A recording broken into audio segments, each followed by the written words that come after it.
From the top rope and the Great American Bash, I bid you all good evening, morning, afternoon, wherever you may be in this great land of ours or around the world. Welcome to the $99 million studio. I'm the Pro Wrestle Machine. Let's get into this issue. Through the use of the Pro Wrestle Machine. November 9, 1998 Wrestling Observer Newsletter. Jesse Ventura wins Minnesota governor election. WCW trailing WWF. More. By Observer staff. In a major stunner, Jesse Ventura, James Janos, was elected governor of Minnesota on November 3. Ventura made a victory speech at about midnight Central Time, winning an election where he was a distant third in the polls until literally the day of the election. With 80% of the votes counted at press time, Ventura, representing the Reform Party, had 37% of the vote to 35% for Norm Coleman, the Republican Mayor St. Paul, and 28% for Minnesota Attorney General Skip Humphrey, the grandson of 1968 Democratic presidential candidate Hubert Humphrey. The newspaper polls the day of the election had Humphrey and Coleman deadlocked at 33% with Ventura at 31%. Ventura had been doing between 10 and 15% in the polls until good showings in debates and some creative television commercials led to a quick ascension as the election came up. Ventura, 47, who wrestled from 1975 to 1986, and gained even more fame after that point as the first heel color commentator on a national broadcast in decades with the WWF and later WCW, served a term as mayor of Brooklyn Park. The political infrastructure in Minnesota largely considered his candidacy a joke, but he was very popular among younger people who traditionally don't vote in elections as something of a protest candidate. He had gained a lot of national publicity in the final week of his campaign as the most serious third-party candidate for a major office in the country, not to mention his colorful background. Ventura is believed to be the only big-name pro wrestler ever elected to a political office of this level in the United States. Antonio Inoki served 6 years, 1989 to 1995, in the Japanese Diet, equivalent to the Senate, and wound up in a major scandal which at one time there was talk that he'd be impeached. Currently, Hiroshi Hase, a former Olympic wrestler who was a big star as both a wrestler and assistant booker for New Japan during its rise to its top level, and who after a dispute with the company quit to occasionally wrestle for All Japan, is also a senator and a well-respected one who it is believed will probably have a long and illustrious political career. Ventura has served many hats, from appearing in movies, to being a drive-time talk show host, to broadcasting pro football games on radio. His campaign was controversial, including talking of legalizing prostitution and marijuana for medicinal purposes. He had on his radio talk show often talked of legalizing marijuana totally, but during the campaign, when asked about it, said what he does on the radio was to try and get ratings, but what he's saying in his election campaign is real, so to speak. Still, he came off as a direct talker to the voters as opposed to typical politicians that people have grown tired of, and he was in the right place at the right time and won an election few thought he had any sort of a chance in until just a few days earlier. There's a real dichotomy when it comes to looking at where World Championship Wrestling is today. Few would disagree with the assessment that WCW, through not grooming new stars, and over-reliance on the fading Hulk Hogan, who is finally showing weakness when it comes to being a TV and pay-per-view draw, and storylines that largely make no sense, as lost ground and for the first time can be labeled as trailing WWF. WWF beats WCW more often than not on Monday. WWF has beaten WCW in comparing the pay-per-view buys all of the last 3 months, which was no surprise in August or September, but in October, considering WCW was presenting Halloween Havoc, and the Hogan vs. Warrior match, is a huge surprise. Few would argue that despite having the weaker talent, the overall WWF product both at live events and on television blows WCW away more often than not. And then something happens like this past weekend when WCW put tickets on sale on October 30th for Nitros, on December 14th at the Astrodome in Houston, and December 21st at the TWA Dome in St. Louis. Despite huge WWF events being held a few weeks earlier in both markets, WCW did 2 of its 3 best on sales in company history. St. Louis sold approximately 18,000 tickets for $600,000 on the first day. There are no accurate first-day counts, as the first official count WCW got was on November 2nd, which including the weekend was 21,807 tickets for $808,858. This is well ahead of the pace of the Georgia Dome show on July 6th, which sold 15,641 tickets for $507,560 on its first day and wound up drawing 35,514, paying $906,330. Buoyed by Hulk Hogan seeing the first day sales and volunteering to wrestle Bill Goldberg for the first time in a non-title off-TV match, which was changed to a title match on TV. 107 tickets for $808,858.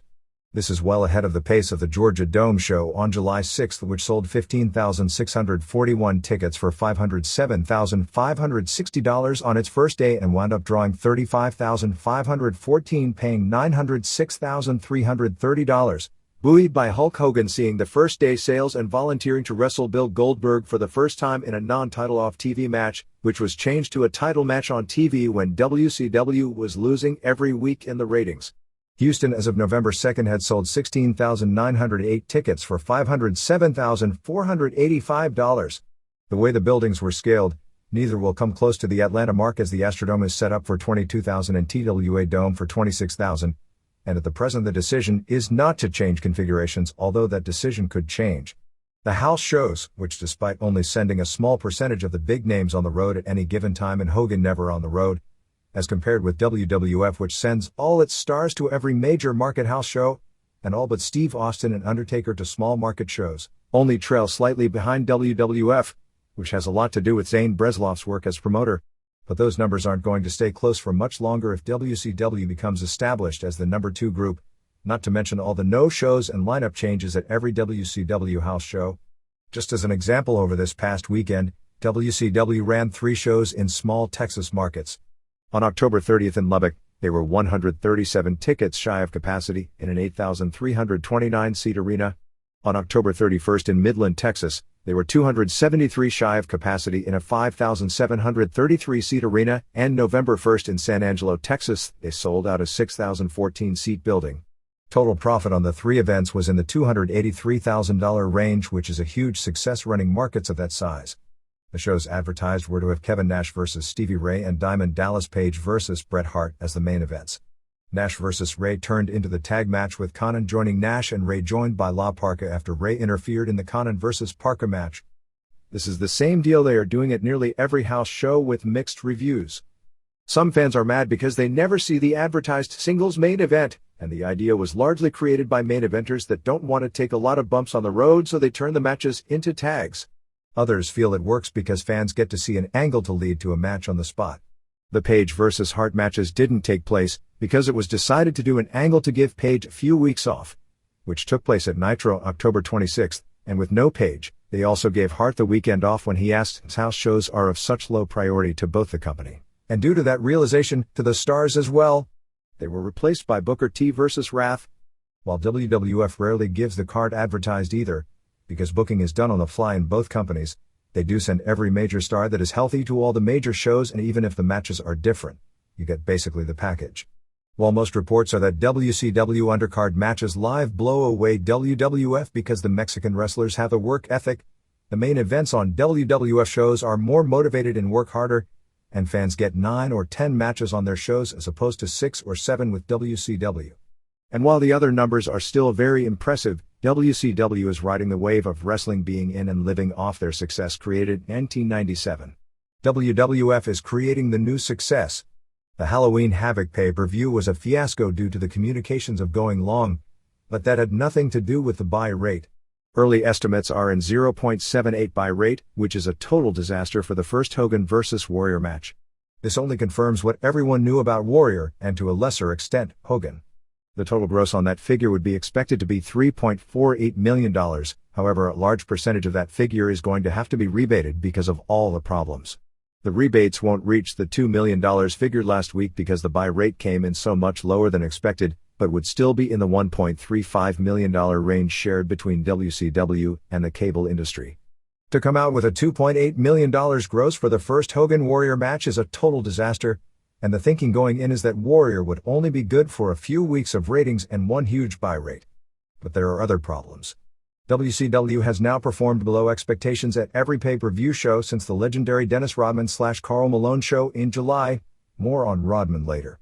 WWF has not suffered a similar decline, so this can't be read as people tiring of ordering pay-per-view events because of all that's given away on Mondays for free and the shows being used largely as a way to build TV ratings and not vice versa. The WCW decline in buy rates coincides with, starting with the Bash at the Beach, policy of not promoting most of the undercard matches, and not even deciding a card until a week or two out. WCW has proven that simply advertising 3 or 4 main events, and not an entire card, isn't enough to convince consumers to spend their money. There were people who thought the residual effect of Rodman and Malone working of getting the WCW name over would benefit ratings and revenue after the fact, and the opposite has turned out to be the case. The Jay Leno appearance, considering it came with a $1 million price tag for charity, was a buy-rate flop. WWF, using an Undertaker vs. Kane match and with Steve Austin only working as ref, 1 week earlier did an estimated 0.89 buy rate. And there is nobody on the WWF payroll whose contract is $1 million for 36 dates like Warrior in WCW, so it was imperative his name, and Leno's name, and Rodman's name spiked buy rates huge, and after 2 tries with Warrior there have been 2 failures, both on shows Hogan worked as well. Leno was a failure. Rodman and Malone was a huge success. Or was it? Rodman filed suit on October 27 against WCW claiming he was defrauded in contract negotiations regarding the Bash at the Beach match. The lawsuit details haven't been reported extensively, and we've received differing numbers on the same basic theme. Rodman's claim is that he was guaranteed a bottom figure of either $750,000 or $1.5 million. That base figure has varied depending on the source, plus 50% of all revenue that exceeded $3.9 million. However, the contract Rodman signed listed him as getting 50% of all revenue that exceeded $5 million, and he claimed he was defrauded by that contract and is suing to get the $550,000 difference. The idea of numbers being talked about in conversation and agreed on in different numbers being on the contract is as old as contracts in pro wrestling. And Rodman in a sense does have a lot of nerve suing, being that he no-showed the Georgia Dome Nitro designed for the final angle to hype late buys for the match, and then showed up in San Diego in no condition to perform. It is estimated that Bash at the Beach grossed $7.07 million between pay-per-view and Livegate. By those figures, Rodman's cut was either $1.79 million or $2.51 million, not including the additional $550,000 he's suing for. While Karl Malone didn't get the same deal, you have to figure his cut between $500,000 and $1 million, if not more, and Hogan's cut well into 7 figures. With all that taken into account, the show was actually no more profitable than any other WCW pay-per-view show this year. That's a far cry from WWF, who did pay Mike Tyson an estimated $3.5 million, but grossed in excess of $11 million on the show. While these numbers make you question the Rodman deal, the fact is, the show was still profitable and the company is making huge money this year, probably going to gross in excess of $175 million, because this is an industry in a major boom period. WCW has been living off its star power on Mondays, and with Hogan, Bischoff, Sting, Warrior, Kevin Nash, Diamond Dallas Page all not appearing, and with their current hottest ratings draw Bill Goldberg never hyped as appearing, he did appear unhyped in the closing seconds of the show. WCW, relying mainly on Bret Hart, Scott Hall, Lex Luger and the Giant for star power, got bad by WWF's total package of stars on November 2nd. While Hogan can take this as ammunition he's needed, his own ratings power has declined noticeably, and he's been in the main event for all 3 disappointing buy rates, for the first time, and if anyone was still clinging to the notion he was a bigger star overall in this industry today than Austin, the last month should bring a reality back into that. On November 2nd, WCW was hyping its next pay-per-view event, World War III. Nothing was announced on the show except a 60-man battle royal, a concept that has failed every time it's been presented. So why do it again? The same reason we'll probably watch another show next August in Sturgis. WWF won all 8 quarters, most by a wide margin. Raw did a 4.81 rating, 4.72 first hour, 4.89 seconds hour, and 7.0 share. Nitro did a 4.09 rating, 4.76 first hour, 3.72 seconds hour, 3.82 third hour, and a 5.9 share. In the head-to-head 2 hours and 6 minutes, Nitro drew a 3.77 rating, so overall it lost the night by more than 1 full point. The respective quarters saw Raw open at 4.5, McMahon/Shane confrontation, to 3.9, Hogan Flair 1994 clips, Horseman interview, Raw at 4.5, DX vs. Brood, to Nitro's 3.7, Orton vs. Hammer, Saturn vs. Eddie, Raw at 4.8, Hawk vs. Draws, Kurgan and Golga vs. Snow and Mankind, to Nitro's 3.6, Khan and Eddie confrontation, Bagwell and Steiner go ballistic, Raw at 5.1, Regal vs. Goldust, to Nitro's 3.7. Mysterio Jr. vs. Psychosis and Jericho interview, Raw at 5.3. Shamrock vs. Rock, to 3.6. Malenko vs. Raven, Raw at 4.7. Venus vs. Jarrett, to 3.9. Jericho vs. Kidman, Raw at 4.5. Bangers vs. Henry and Brown to Nitro's 4.2. Dylan Angle with Steiner and Bagwell, Hall vs. T beginning, Raw at 4.7. Hart Severn Angle, beginning of Cage Angle to Nitro's 3.7. Ending of Hall vs. T, beginning of Luger vs. Giant, and finally Raw in the 6-minute overrun at 6.0. All the angles in the cage to Nitro's 3.4. Ending of Luger vs. Giant. For the night, Raw had 5,327,000 viewers, broken down as 437,000 males 18 to 24, 1,484,000 males 25 to 54, 441,000 males 55 plus, 310,000 females 18 to 24, 599,000 females 25 to 54, 224,000 females 55 plus, 770,000 kids 11 and under, and 1,101,000 teenagers.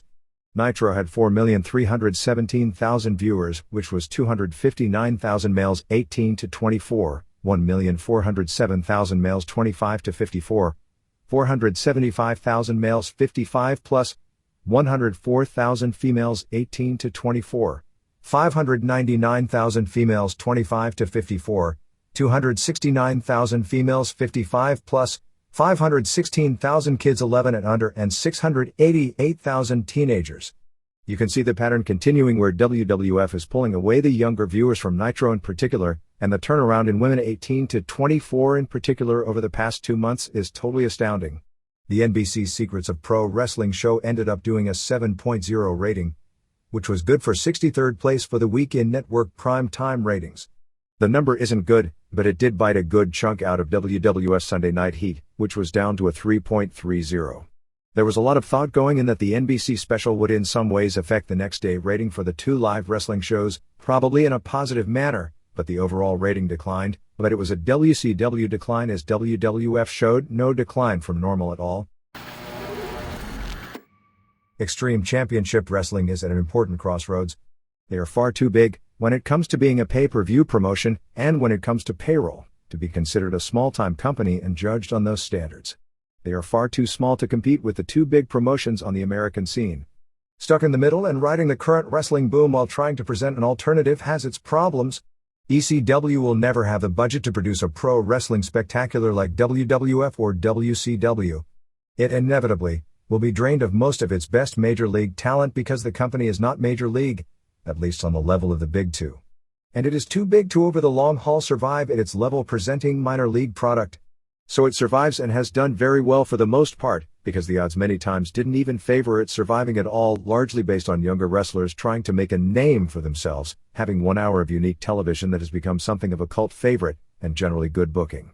But in a world where WWF doesn't have the depth to put on 3-hour pay-per-view shows without constantly being saved by Steve Austin and Mankind in the main events, and where WCW has been producing consistently terrible shows but surviving based on the residue of decades of exposure for its big players, and having a nearly unlimited supply of great young performers not being used to anywhere near their potential, maybe it's too much to expect from ECW to produce a 3-hour quality pay-per-view show. Sure, company has hit twice. The first pay-per-view was a big success.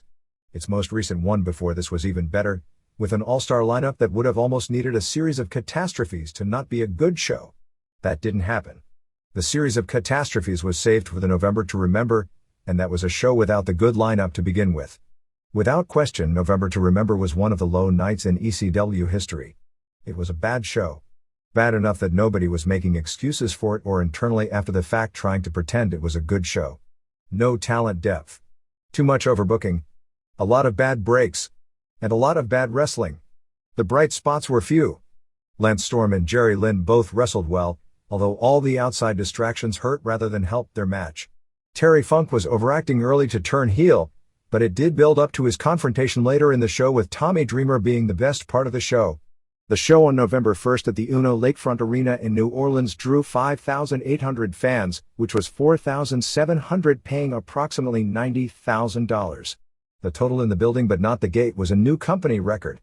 Coming on the heels of mediocre at best shows from both WWF and WCW, ECW was in the position of being the cult favorite that doesn't blow it on pay-per-view, but the same problems, a screwed-up match here, an injury on live TV there, matches that really shouldn't have been there except 3 hours has to be filled, resulted in essentially the same problems. The final story was to come out of the main event, where ECW champ Shane Douglas lost the main event for the triple threat to establish his victor as the new top contender. But instead of it being Taz, who was being planned as his March pay-per-view opponent, it was Sabu who stole Taz's title shot by pinning Douglas after Taz had softened him up and set up Douglas vs. Sabu as the main event on the January 10th pay-per-view show from Orlando, Florida. That story did evolve, although it didn't mean as much as planned because it was a weak main event leading up to it. Far more important than the show being good or not are rumors and stories about the future of the company. The word going into the weekend was that Bam Bam Bigelow had agreed to a 3-year deal with the 90-day cycles removed for the first 2 years, World Championship Wrestling, and it was questionable whether he'd appear for his main event match. Bigelow did appear. Paul Heyman claimed Bigelow had been heavily pressured by WCW not to make the show, and after the show said that he wasn't sure what Bigelow's status was with the company as far as if this would be his last match, when if not that he'd finish up, or even that he was definitely gone, although he was aware Bigelow had agreed to the WCW deal on October 29. It is generally believed this show was his last ECW match.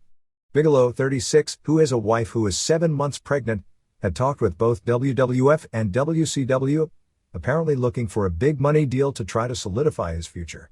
He is rumored to have been earning $2,000 per week with ECW, but he was not under contract to the company. Since this business to a great degree revolves around television exposure, and ECW is without television in the New York market, which is the key media market in the country, it is something of a news story that Fox Sports Net has lifted its unwritten unofficial ban against ECW as paid infomercial programming. At this point no deals have been reached, but it is no secret ECW will attempt to buy infomercial time on the MSG cable network, which would probably cost in the range of $250,000 per year, along with other regional Fox Sports networks. The expansion, which theoretically will pay off with greater mail-order merchandise sales, which are largely responsible for keeping the company solvent, and pay-per-view orders, brings with it a lot of upfront costs, and will also require ECW to charge its own advertisers more, so there are a lot of different types of negotiations that need to make sense across the board right now. The company is also paying off new production equipment and is readying for a major push in the Chicago market, along with attempts to break into television in the other major markets where they have no real exposure. The plan is to do one of its 6 pay-per-view shows in 1999 from Chicago. The feeling is when all these moves come together and lead to a greater level of exposure, that's the time the real push comes to make Justin Credible the top heel and Rob Van Dam the top babyface, as Heyman wants to see the new audience see them grow into their positions rather than see them in a spot the first time they see the show. There was also this week's pay-per-view problem, this having nothing to do with ECW. In a number of systems, and nobody has been able to fully explain why, there must have been a communication problem and the listing of this show fell through the cracks. We've heard about problems in Albany, New York, the San Francisco Bay Area, and in North Carolina, and probably more where you actually couldn't order the show because it wasn't listed, even though the viewer's choice station in the market broadcasted the show. But the idea of presenting the alternative product really didn't pan out. With the exception of increasing the swearing at a level unforeseen on pay-per-view up to this point, it came off as a bad copy of the WWF. Ironic, since many of the current WWF concepts were taken from ECW, right down to the totally overdone Monday night arrests of a top babyface and the multiple run-ins to the point they became numbing.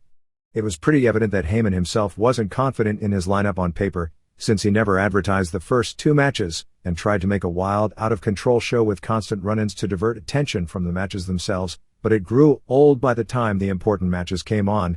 The role of the announcer is always being wrong, taken from the WCW concept of trying to continually surprise fans but in the long run destroy all credibility of the announcers. It's been doing to the point in WCW that nobody is ever surprised by the swerves anymore and is just surprised at the constant ineptness of the announcing crew. Is so ridiculously overdone in WCW that when ECW does the same thing, it also seems like a copy. They also brought in as surprises 2 WWF relics, Mabel and Jake Roberts, not to mention the unadvertised but expected regular one-man gang, leading to a scene in the tag match with Roberts and gang bouncing around that seemed right out of an Arkansas County Fair wrestling show. While Mabel, brought in largely to get dropped by giant killer Spike Dudley, did draw a big pop for his designed spot, Roberts, an apparent desperation move when other attempts to get a mystery partner fell through, Vader, was another story.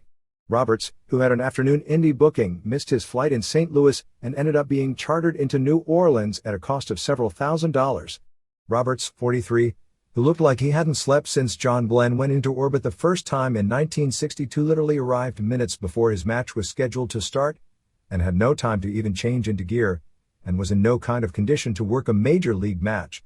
To make things worse, Jack Victory broke his leg, and will probably require major surgery this week, and the injury is being talked about as a possible career ender in the first minute of the match, and although he tried, couldn't do anything. The match was a mess from that point, and it wound up with Credible, who Heyman has been trying to protect since he's grooming him for the top heel spot in the company, doing the job against the script to Roberts' DDT since Victory was in no position to take the punishment to set up the planned finish. The show opened with Victory doing an interview and being jumped by New Jack in the parking lot. Jack was cuffed and taken to jail. He later returned with no explanation. Joey Styles then ran down the show and Terry Funk showed up playing total heel, with Styles acting as if he was the babyface legend. Funk used his most crude language to set up his later confrontation with Dreamer, with the storyline being that Funk was hurt that Dreamer didn't ask him to be his mystery partner. Dreamer's version is that he didn't ask because he thought Funk was busy doing a movie and wanted to work a lighter schedule. Internally, the main event was considered a disaster and there were major problems, with wrestlers in the main event nearly coming to blows backstage after the match due to problems with Taz, Douglas, and Van Dam. We don't have all the details, but Taz was really mad because the idea of the match was to build to the first Shane vs. Taz square-off after all the months of hype. But when it happened, there was no interest, because Van Dam was on the top rope readying to dive into the crowd on Bigelow.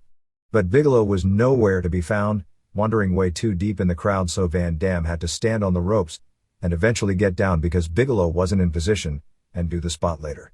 Nobody came to blows, but there were people who were afraid they would, and Douglas, who was having a hard time recovering from all his elbow problems and really couldn't do much in the ring, stormed out of the building after the show. Even though the company was coming off its biggest weekend in history when it came to house shows, morale was bad coming into this show because of the belief the card wasn't going to be good, and it was made worse by what the actual result was. 1. Blue Meanie, Brian Heffron, and Supernova, Mike Bucci, meet Danny During, Dan Morrison, and Amish Roadkill, Mike Diebele, in 10:54. This match was largely a backdrop for Funk to mess around, although it went too long. The guys worked hard and did a lot of high-flying moves, but their work was real green and it came off as guys far from ready for the pay-per-view stage. They tried to do comedy such as Meanie doing a people's leg drop, which wasn't bad except they did the same gag later in the show. Funk was slapping Meanie around and Meanie ended up punching Funk off the apron. Funk then jumped through a table for no reason. The camera work was atrocious in this match and also in the main event. While the transitions were real bad, everyone at least did one nice spot. Roadkill did a great splash off the top. During did a leg drop off the top. Nova did a splash off the top and Meanie did a moonsault on During, but Roadkill saved him. Nova did a swinging DDT on Roadkill. Finish saw them do the blue light special on During, which is a combination of a Nova bulldog, well, something resembling a bulldog, and a Meanie pancake drop. Funk hit Meanie and Nova with some really lame shots with the broken pieces of table. The crowd sort of wanted to groan about the shots, but it was Funk and at least they respected who he is. Funk was destroying Nova after the match until Paul Heyman came out and begged him to stop. Funk tackled one member of security and was jumped on by two others and hauled off. Dud. 2. Tommy Rogers Thomas Couch pinned Tracy Smothers in 7:51. These two got the unadvertised match because they had a really good TV match a few weeks back and are two veterans who work well. Smothers is a solid performer and Rogers is among the most underrated performers ever, but is totally not over with today's crowd, even in the city where he had probably one of the 2 or 3 most famous matches of his career at a Superdome show against the Sheepherders. The problem was this was a backdrop for everyone in the world interfering for no reason. It would have been far more effective if these guys were working without interference a hot 5 or 6 minutes, and then the heels started interfering so the fans would get pissed off for a number of reasons. Instead, they were interfering from minute 1 and none of it meant anything. There was comedy in introducing Ulf Hermann, a huge German wrestler, as the newest member of the full-blooded Italians, from Hamburg, Italy, although it appeared that nobody in the crowd got the joke. Smothers also came out with Tommy Rich and Little Guido, while Rogers came out with Chris Chetty. Rich and Rogers traded mic work, with Rich running down the local football teams and Rogers sticking up for them to establish the crowd, but even this easy trick didn't work as nobody cared. Rogers desperately needs a more modern haircut because it isn't his age. He's 37, that makes him look out of date, and he's still in great shape, but it's the haircut that makes him look like an 80s relic. Herman and Chetty were interfering from the start. They ended up fighting to the back, leaving Rogers having to face Smothers, Rich, and Guido. Rich tried to set up a spot where the fans would chant "Go Tommy Go," but they still didn't. Rogers dropkicked everyone and hit a power slam on Smothers, but missed a splash off the top. Smothers got a near fall with an Oklahoma side roll. After trading near falls, Rogers got the pin with his tomahawks. They teased a breakup of the FBI, the exact same spot done twice more on the show, but it was a swerve to distract Rogers and Rich hit him with a flagpole. They were all beating up Rogers until Chetty made the save and hit a double springboard moonsault on Rich, and Rogers countered a pinfall. Herman and Mabel came out and squashed Chetty, including Herman doing a spinning vertical suplex on him. Mabel, who was really out of shape, even compared to his former standards, destroyed Chetty until the "We Want Spike" chant came. Spike got the huge pop, and after a few spots, gave each guy low blows and acid drops, and ref Pee Wee Moore counted as he pinned both giants at the same time. 1 1/4 stars. 3. Lance Storm Evers pinned Jerry Lynn in 1648. This was the only good match on the show, but the wrestling itself was made secondary since the only thing the crowd was into was Tammy Sytch bending over in her short skirt and giving butt shots. It was screwed up because she was always counting fast when Storm was down and slow when Lynn was down. For the story they were telling, this match should have been half as long because you can only pop so many times for Tammy bending over before it gets old. Once you've established the match is nothing but a reason to pop for Tammy. But they did have to fill a nearly 3-hour show, and this was as good as it was going to get. Tammy was messing up on counts as well, but it didn't affect the guys, as they continued to work hard without missing a beat. At one point when the heat was down, Mikey Whipwreck, who was the other ref, lifted up Tammy's skirt. Pro wrestling must be the only sport where it matters what underwear you got on. Storm tried a Silver King dive, but his leg got caught and he nearly killed himself. Storm also tried a Romero special La Tapatia, which Joey Styles called a bow and arrow, which is an entirely different move, but didn't quite get that either. Lynn used a plancha. Storm did a backward superplex. Tammy Lynn bitch shoved TLS. They shoved each other and it wound up with TLS stripping TLB down to her bra and panties. Black thong panties, if you're wondering. Then everyone started giving everyone else low blows and stone cold stunners. This was a mess because Whipwreck tried one on TLS but stopped, perhaps realizing it wasn't time yet. This made Styles look bad because when he did it later, Styles was screaming about how Whipwreck made a mistake thinking it was TLS who had attacked him when it wasn't, except that he tried the move on her before the spot. TLS also did a couple of real lame-looking stunners, including Storm having to sell one of them like it was a finishing hold. Anyway, Lynn got Storm in a small package, but Whipwreck, turning heel, turned the pile over and counted as Storm got the pin. 2 3/4 stars. 4. Masato Tanaka and Balls Mahoney John Reschner beat Bubba Ray, Mark LaMonica, and Devon Devin Hughes Dudley to win the ECW tag titles in 1501. Before the match they set up an angle where Axel Rotten, who did a good promo except in hindsight none of it made any sense, said that Tanaka and Balls were hurt with crushed skulls, and the commission was going to stop the match if they used chairs and that they probably shouldn't even be wrestling. This was a good tease of a heat spot if chairs were used, but then before the match ever started, it was as if they changed their mind. Rotten did a new promo saying it was ECW and they'll listen to the commission, and the original storyline was dropped in the commentary for the most part. Styles didn't push the heat from the chairs but did say Tanaka and Mahoney had no chance to win, which in today's wrestling basically told everyone that they were winning and didn't kill, but took down all the near falls in the other direction. Devon tried a people's elbow spot. That gag had already been done. Basically, these four had a very good match with Superheat in Philadelphia, and the idea was to recreate it doing almost all the same spots. Since the match was just televised, doing the same match almost to the T didn't work, especially since this paled for whatever reason in execution. They worked hard and there were good spots. Tanaka springboarded off Balls to do a dive on both guys. Balls set up that amazing 350-pound plancha, but tripped and the spot was ruined. Bubba did do a running dive over the top. Tanaka hit ref Jim Molyneux with an elbow. Dick and Axel Rotten interfered, and it turned into the amateur hour stuff with Sign Guy and Joel Gertner, which got pops but ruined the building of the match and kind of killed the finish. Axel hit Dick with a chair shot. Sign Guy and Gertner beat up Axel. Balls used his Nutcracker Suite, similar to a Michinoku driver, on Sign Guy but had trouble getting him up. Gertner hit Balls with a chair shot that he no-sold. They did the same chair shot that Tanaka does in every match, but because of it coming so soon after the amateur spots, the crowd didn't pop like usual. Dudley's hit Tanaka and Mahoney with 3 chair shots to the head each, although another reason the pop wasn't like usual is the shots weren't as strong as usual and they'd just seen the same spot with sickeningly brutal chair shots on TV. Tanaka and Mahoney came back with chair shots but heel ref Jeff Jones, replacing Molyneux, after the count of 2 sold it as if his shoulder went out and couldn't count 3. Rotten hit Jones with a chair. The Dudleys did 3D on Tanaka but he kicked out. Dudleys started arguing. After some more chair shots on the Dudleys, they kicked out. Balls did the Nutcracker on Devon while Tanaka did the swinging DDT on Bubba but they both kicked out again. Dudleys came back with double low blows. Devon piledrove Balls on the chair while Bubba powerbombed Tanaka on the chair but again they kicked out. A few more kickouts. Finally the Dudleys put 2 tables in the ring, and they had a hell of a time with one of the tables with all the wiring so the spot took forever to set up.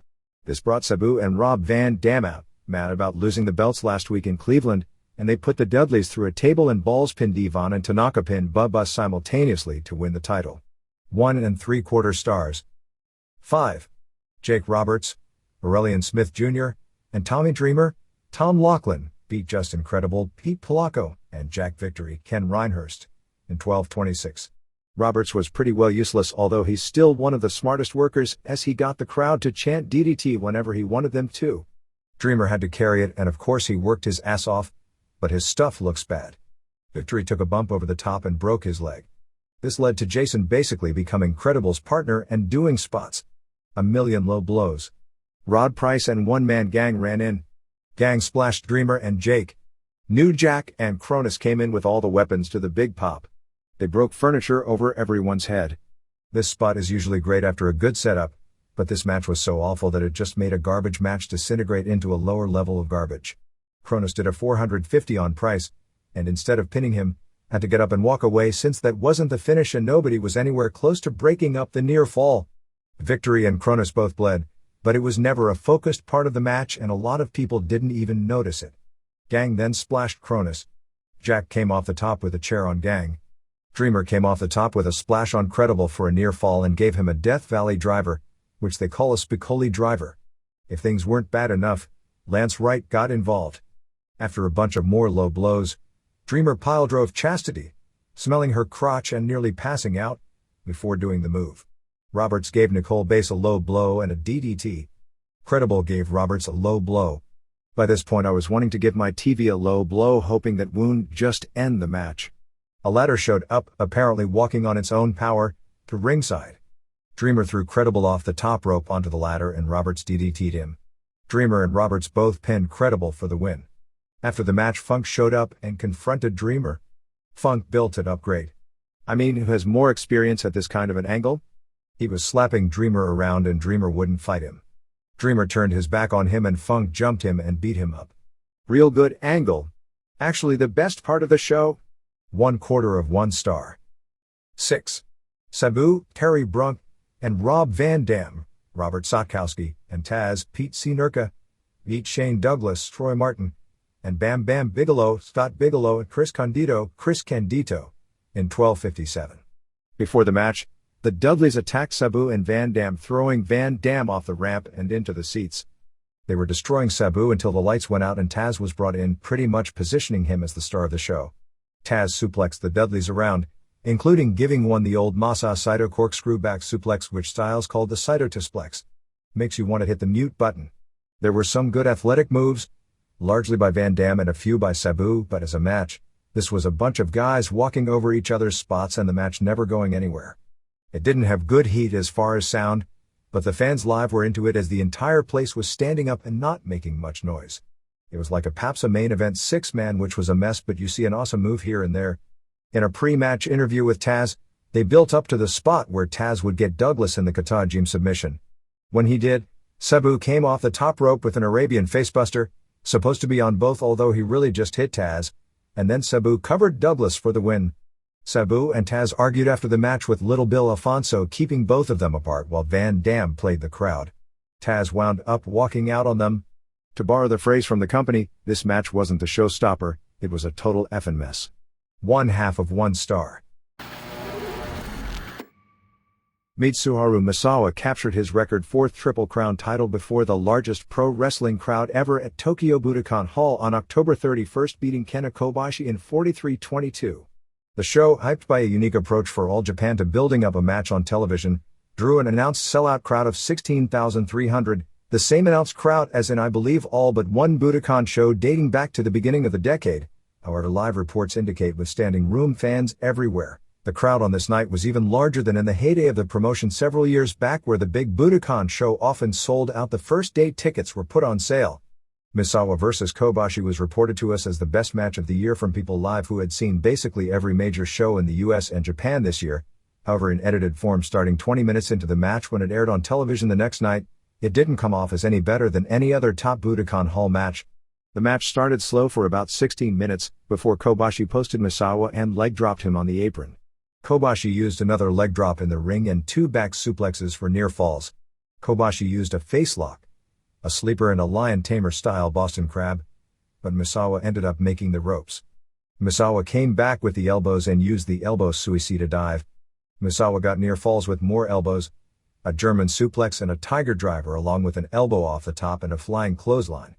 Kobashi power bombed Misawa into the turnbuckles, used a DDT and a throw out, released German suplex for near falls before delivering his big lariat finisher. Kobashi used a dangerous tiger driver, Misawa's own move, on him for another near fall. Kobashi then set up his big spot that he pinned Misawa with 1 week earlier on television. The torture rack dropped into a reverse death valley bomb, but Misawa escaped. After seeing photos from October 24 when Kobashi debuted the move on Misawa in the tag match, it's one of the scariest bumps imaginable. Kobashi used a leg drop off the top rope and then did a powerbomb on the apron, winding up with both men fighting on the floor. In the ring, Kobashi hit a lariat for a near fall, but Misawa came back with a series of hard elbows, a tiger suplex and more elbows before finally getting the 3 count, at which point both men collapsed on the mat from exhaustion. On All Japan TV, they hyped this matchup as, with the exception of the Misawa Toshiaki Kawada Tokyo Dome Showdown, the biggest match of the year. The October show is traditionally the anniversary show and generally considered, along with the Champion Carnival Finals in April and the Tag Team Tournament Finals in December, as one of the 3 major events on the All Japan calendar. They didn't push this show as the anniversary show since they were pushing the Dome show on May 1 as a 25th anniversary spectacular, and it was too soon to hype something as an anniversary. The TV aired highlights of 3 classic Misawa vs. Kobashi matches from Budokan Hall, and in watching the 1995 and 1997 matches, there are no workers active today as good as Misawa and Kobashi were when they were at their best, including a 1990 match where a 23-year-old Kobashi faced Misawa in his tiger mask gimmick. In all the matches aired, the key note was Misawa winning clean. They had lengthy interviews with both wrestlers, and then basically hyped Kobashi's story since his June 12 title win over Toshiaki Kawada for the Triple Crown and showed clips of his successful defenses in classic matches at Budokan against Jun Akiyama and Akira Taue. The key note in the story was that Kobashi had never beaten Misawa at Budokan Hall, the showplace of All Japan, nor in a Triple Crown title match, but that Kobashi was in the middle of his hottest run of his career, including scoring 2 pins on Misawa in tag matches during this tour. This approach actually drew one of the highest ratings the show has drawn in its Purgatory, Sunday night 12:45 a.m., slot with a 4.5, and was successful enough that the October 25th show, which aired the tag match with Misawa and Kobashi on opposite teams from Korakuen Hall, grew to a 4.7. Giant Baba also announced the teams of the 22nd Annual World Tag League Tournament, All Japan's biggest tour of every year.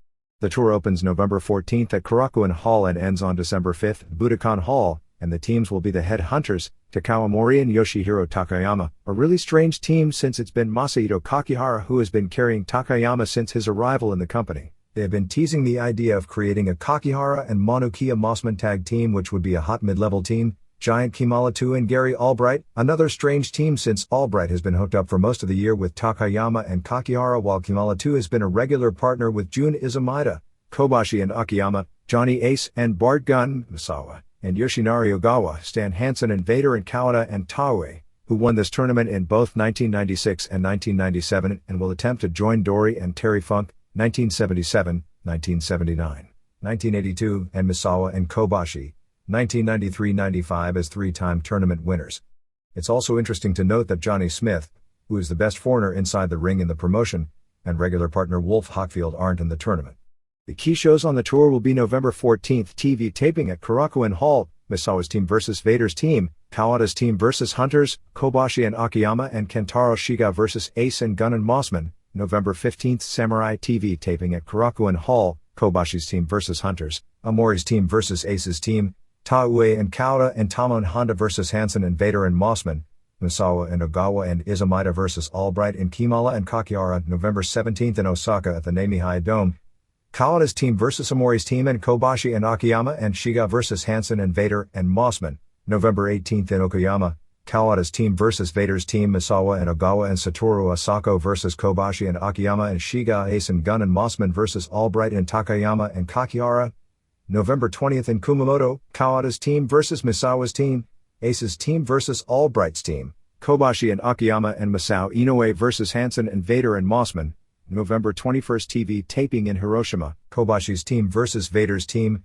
Misawa's team vs. Ace's team, Kawada and Taue and Honda vs. Albright and Kimala and Takayama, November 23rd in Hakata, Vader's team vs. Albright's team, Misawa and Baba and Ogawa vs. Taue and Kawada and Izumida, Kobashi and Akiyama and Shiga vs. Ace and Gunn and Mossman, November 27th TV taping in Morioka, Kawada's team vs. Ace's team, Amori's team vs. Albright's team, Misawa and Ogawa and Honda vs. Vader and Hansen and Mossman, November 30th in Sendai, Misawa's team vs. Kobashi's team, Vader's team vs. Ace's team, Kawada and Taue and Inoue vs. Hunters and Kimala, and December 2nd Samurai TV taping in Matsumoto, Kawada's team vs. Kobashi's team, Misawa's team vs. Hunters, Hansen and Vader and Mossman vs. Albright and Takayama and Kakihara, December 3rd in Shizuoka, Kawada's team vs. Albright's team, Kobashi's team vs. Amori's team, Misawa and Ogawa and Honda vs. Hansen and Vader and Mossman, December 4th Samurai TV taping in Chiba. Kobashi's team vs. Ace's team, Vader's team vs. Hunters, Misawa's team vs. Amori's team. As is usual in the All Japan tournaments, there are 2 points for a win and 1 point for a 30 minutes time limit draw. The top 2-point getters go to the finals, and usually it's booked meticulously so 4 or more teams are still alive going into the final day. New Japan also this past week announced almost the complete lineup for its Super Grade Tag Team Tournament, which this year takes place from November 16th in Yokohama ending on December 6th in Nagoya. Teams announced were Shinya Hashimoto and Tatsumi Fujinami, Satoshi Kojima and Keiji Muto, who appear to be the focus team of the tournament, Kazuo Yamazaki and Kensuke Sasaki, NWO Sting and Hiroyoshi Tenzan, Yuji Nagata, and Manabu Nakanishi, Genichiro Tenryu and Shiro Koshinaka, and one more unannounced team which will be sent by WCW. Masahiro Chono's goal had been to get back in the ring after his herniated disc in his neck for the tournament, and as you can see, that isn't the case. Chono is headed to Germany on November 8th to get treatment on his neck, and it's touch and go whether he'll even be available for the January 4th Tokyo Dome show, which is basically the Japanese equivalent to WrestleMania. Japanese television rundown. October 11th, All Japan. 1. Toshiaki Kawada and Akira Taue retained their double tag team titles, beating Kena Kobashi and Jun Akiyama in 29:51. Typical All Japan style long match. It started slow and wasn't particularly good early. Kind of boring until they began working on Akiyama's ankle. The first 20 minutes had good psychology and very good execution, but it was real slow paced. The last 10 minutes were excellent with all kinds of big moves and near falls going back and forth, and good, but not excellent heat. Kobashi and Akiyama were both very good individually, but didn't do much to distinguish them in their new role as a regular tag team. They did a combination back suplex and stuffed powerbomb on Taue. They started hitting their big moves on each other with a lot of saves of the pin. Finally, Kawada blocked another attempted exploder suplex by Akiyama, hit a brainbuster and a high kick to the face, and got the pin. It was really weird TV handling of this match. The TV has room for about 22:30 of wrestling with commercials, so they had to edit some of the early portion out unedited on video. These matches are always significantly better than they are on television. Just as they were building toward the finish, they went to a commercial break. They came back and literally did the last 3 moves leading to the pin. That was the weirdest time from an editing standpoint to go to the commercial. 3 3/4 stars. Puerto Rico. We haven't had much news since Hurricane George left the island in disarray about 5 weeks ago. Pro wrestling was canceled for 2 weeks after the hurricane, and most of the foreign wrestlers have left. On October 22nd in Salinas, Puerto Rico, the top matches were Shane vs. Ray Gonzalez, Invader number 1 vs. Victor and Mike Anthony, Mike Lazansky, and Invader number 3 vs. Heartbreakers, Frankie Lancaster and Alex Porto, Brett Sanders vs. Blaze and prelims. The next night in Manatee was headlined by Invaders number 1 and number 3 vs. Gonzalez and Victor. Victor turned heel on October 16 in Manatee during a Gonzalez Universal title defense against Carlos Colon, who is out of action due to an injury angle. Colon suffered the injury during this match but wouldn't submit. Rico Suave attacked Colon for the DQ and he was double-teamed until Invader number 1 made the save. Heartbreakers then attacked the faces and then Shane, a babyface, and Victor ran in. Victor hit Shane, Invader number 1 in the ref with a steel tube turning on everyone and gave the tube to Gonzalez who used it to finish the injury angle on Colon. Invader number 3 is still working with a mask even though he lost a mask versus mask match to Invader number 2 in August. Ricky Santana is headed back after being cut by EMLL. Mexico. The big show of the week on October 30th at Arena Mexico was headlined by Olympico winning the mask versus mask match over Halcón Negro Jr., who unmasked as Jorge Luis Herrera. Olympico's father, who wrestled under the name Roy Aguirre, was at ringside cheering him on. It was apparently a real good match as fans were throwing both money and their ticket stubs into the ring as a sign it was a good match. In the first bracket of the CMLL Tag Team Title Tournament, it was Bestia Salvaje and Scorpio Jr. winning, beating Atlantis and Lismark Sr. in the finals. Atlantis and Lismark had beaten Villano Tercero and Fuerza Guerrera while Scorpio and Salvaje won their first round match over the Headhunters. The Group B of the Tag Team Tournament, which takes place on November 6 at Arena Mexico, has Blue Panther and Black Warrior, El Satanico and Dr. Wagner Jr., Felino and La Fiera and Shocker and El Hijo del Santo. The winners of this tournament face Scorpio and Salvaje for the title on November 13th. Pia Roth Jr. returns on the show again in the semifinal, teaming with Mascara Año 2000 and Cien Caras against Headhunters and Salomon Grundy plus Olympico and Mr. Niebla and T. Nieblas Jr. versus Fuerza Guerrera and Halcón Negro Jr. and Villano Tercero. It's also interesting that Mini Rey Mysterio Jr., Max Mini, and Espectritos Uno y Dos, who are all under a WWF contract and Max Mini did appear at the tapings this week, are booked for Arena Mexico, even though Paco Alonso ended up making the deal with WCW instead of WWF. It must look pretty foolish in Mexico for them to be selling Santo as being so badly injured while he continues to wrestle all over the country.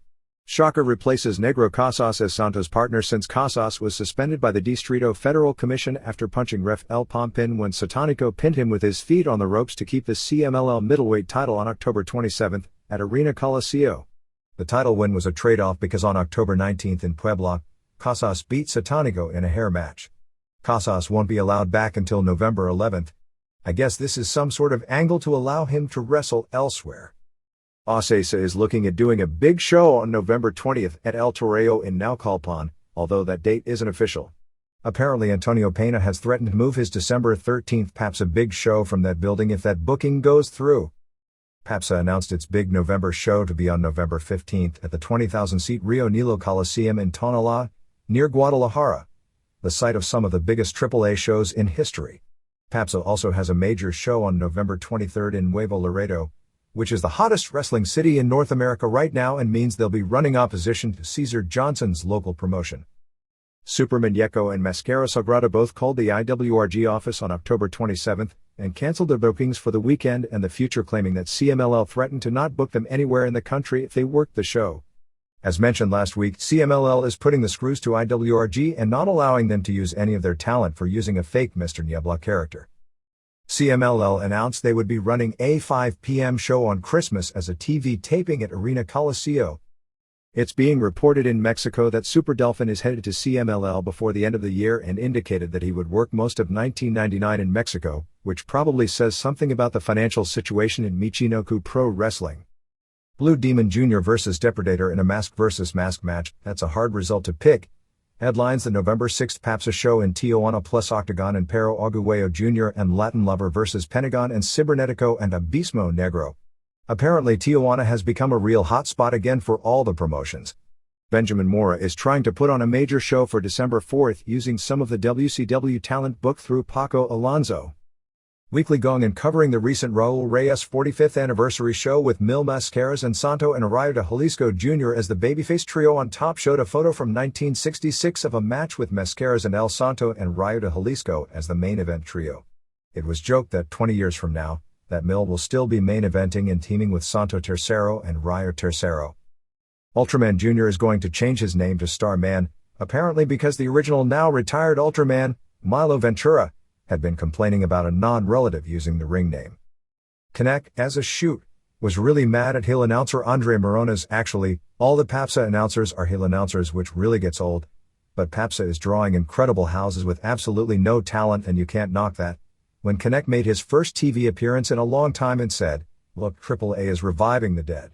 Black Warrior retained the NWA light heavyweight title, beating Tony Rivera on October 30th in Nezahualcóyotl. Chicago Express as a shoot had his car vandalized this past week. The general feeling in Mexico is that it was ordered by another top wrestler who will end up not facing any criminal problems from it because he's such a major star and the justice system is so corrupt, and it was a Mexican against American crime. The belief is that Alonso went with WCW instead of WWF because he recognized that WCW would give more of his wrestlers contracts than WWF would. A WCW contract, even if it's for $50,000 or $75,000, is great money for a Mexican wrestler, and if Alonso is the conduit for such a deal, the wrestlers are pretty much locked in to stay with him to keep their deal. There was a legit brawl backstage at the October 24th Ocesa show. It actually started in the ring as Green Americans Heartbreaker and American Destroyer weren't selling right for Brazo de Plata, who started hitting them in protest. With a language problem, tempers flared and continued in the dressing room, with Villano Tercero helping out his countrymen before Pierroth and the Japanese wrestlers calmed everyone down. There was an interesting article in a 1997 magazine explaining the background and the start of Mascaras. In 1964, Aaron Rodriguez won the Mr. Mexico bodybuilding contest and trained at a gym where the wrestlers regularly trained at. In 1965, Valente Perez, who owned a wrestling magazine, came up with a fictitious superhero as a cartoon designed to increase circulation who fought bad guys, and the gimmick was, in order to hide, wore a different mask in every cartoon story and was called Mil Mascaras. The Mexican movie studios at that time were looking to create a new wrestling idol as the movie drawing power of El Santo and Blue Demon was starting to fade from its peak a few years earlier. The cartoon was so over they brought the rights to the name and gimmick from Perez and began interviewing for a man to play the movie role. The concept was that the man would have a great physique, since the cartoon character did, and Santo and Demon didn't, so it would be a new younger guy to work with them. Rodriguez got the job and was in his first movie before he ever had his first wrestling match, and eventually Rodriguez bought the name and gimmick from the movie studio when the studio had no more interest in doing lucha movies. He was apparently a bullfighter before being a wrestler. The grandson of Medico Asesino, who will wrestle as Leo del Medico Asesino Jr., will be debuting soon in Tijuana. According to the pub, he'll be a protege of Pero Aguayo, who is said to be his godfather. It is said he's already wrestled in the Los Angeles area. All Japan. Most of the major news here was already covered.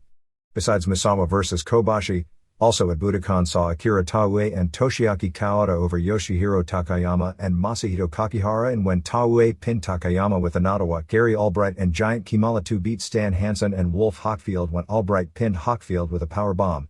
Yoshinari Ogawa and Satoru Asako beat Kentaro Shiga and Jun Akiyama when Ogawa pinned Shiga after a back suplex. Giant Baba and Jinsei Shinzaki and rookie Masamichi Marufuji, who apparently was being groomed in this match, teaming with name guys, beat Geto and Jado and Yoshinobu Kanemaru when Shinzaki pinned Kanemaru with the praying powerbomb, and Takao Omori and Tamon Honda and Jun Izumida upset Johnny Smith and Monokia Mossman and Johnny Ace when Omori pinned Smith with the bombs away knee drop. New Japan. Scott Norton retained the IWGP Heavyweight title, beating Shinya Hashimoto via count-out in 11:19 in the main event of the series-ending show on October 30th in Hiroshima before a sellout 5,500. Most of the match consisted of Hashimoto working on Norton's bad shoulder. When they were brawling outside the ring, Norton tackled Hashimoto, who hit his head on the ring post and was knocked out on the floor. Fans were stunned to see a New Japan match end with a count-out finish, so there may be more to the story. Norton was adamant going over there that he wasn't going to drop the title.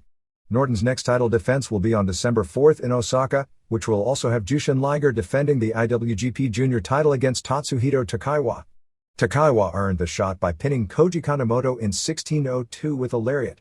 Satoshi Kojima and Bryan Adams and Keiji Muto beat Genichiro Tenryu and Shiro Koshinaka and Michiyoshi Ohara in a match where Hiroyoshi Tenzan, the longtime rival of Kojima, along with Hiro Saito, were in the corner of the NWO team. At one point when Kojima was thrown out of the ring, Tenzan chopped him and Kojima chopped him back. The story is that the chops were a sign of mutual respect and friendship, sort of like the deal where Antonio Inoki slaps around protégés as a way of transferring his fighting spirit and power to them, which, for those of you who have seen the Bret Hart movie and don't get it, is what Stu Hart is actually doing to all those people who he's torturing. Muto used the figure 4 to make Ohara submit, and after the match, Tenzan took off his black and white t-shirt and presented it to Kojima, so at least at this point there isn't going to be a breakup in the NWO. There really can't be until Masahiro Chono returns, and who knows when that will be.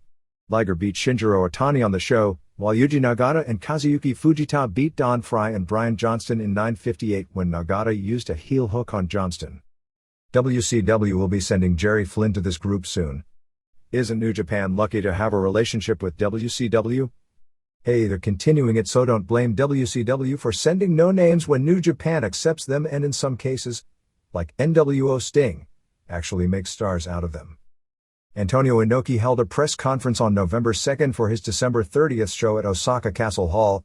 They announced they'd be debuting a new fighting surface, a circular ring. It was not said if there would be ropes or not.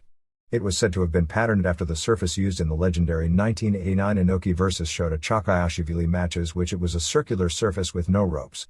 The only thing announced was the show would have a double main event with Naoya Ogawa facing an unnamed opponent and Don Frye vs. Murakami Kazunari, who beat Bart Vale to earn a heavyweight title shot on an Extreme Fighting pay-per-view show and was knocked out by Maurice Smith in his title challenge.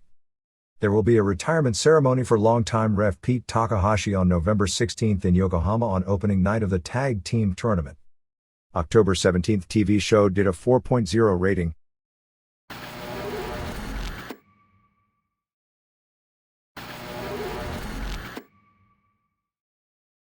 Other Japan notes.